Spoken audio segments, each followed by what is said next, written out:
Good morning, everyone. It's a beautiful day here in Virginia, and I wanted to take a minute to talk to you all about adding some realism to your firearms practice. I'm sure everyone can appreciate the satisfaction of a threat within that 21-foot zone, pulling your gun out fast and putting 5 to 6 to 10 rounds in the upper thoracic. Yes, it's satisfying, but is it realistic? Probably not. Now, while I find definite training value in drills like the Bill drill and 20 Alpha that starts at the 5-yard line, most likely in real life what's going to happen is something outside of that weird gun guy fantasy. Most likely the intended target won't be yourself unless you're some sort of weirdo or a criminal. It'll probably be someone else, and you'll be out enjoying a day, and all of a sudden you'll see a threat and you'll feel like it's time to intervene. So I'm out enjoying a nice day when a threat indicator allows me to realize something is amiss. I notice the threat, I move in behind the intended victim, blocking me from the bad guy's view. I draw my pistol, I move into an angle that gives me an acceptable margin of error, and then I try to get his attention by saying, "There's a giraffe!" Sure, I could fire my cadence a little faster, but in the real world, targets and victims aren't static, so I need to be able to stay mentally aware of my surroundings, including the victim's actions, while I'm engaging, and I think I can do so at this level. So you've seen that the hits are effective. Let's see what it looks like from the bad guy's perspective. Obviously, using the victim as a vision blocker is risky business, but so is shooting someone in defense when you're technically not the one under attack.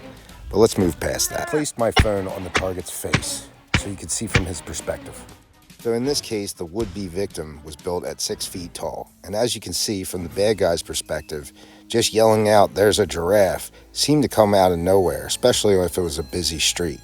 Either way, in some sort of downtown area, your voice would echo everywhere, giving you that split second needed to break his concentration and have him looking for other problems. Let's see the same drill using lateral movement this time. Same scheme of using the intended victim as a visual barrier to safely draw our pistol, then cautiously moving to an angle that gives us a skill-based margin of error we can live with.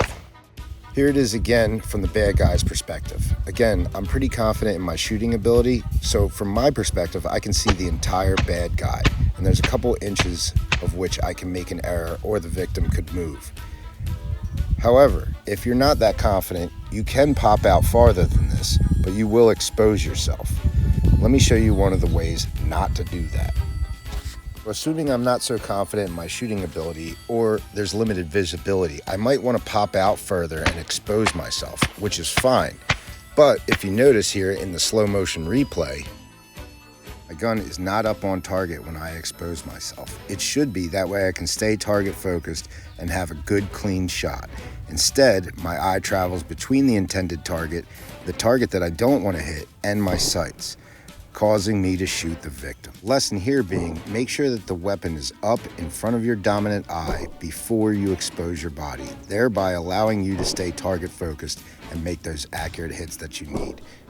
That way you only get sued by the bad guy, not the victim. It's a little unconventional, but you can peruse the headlines and find some ways to make your firearms training more realistic. Do what you want with this information. Trust the process and you'll see some progress. Thanks for checking it out.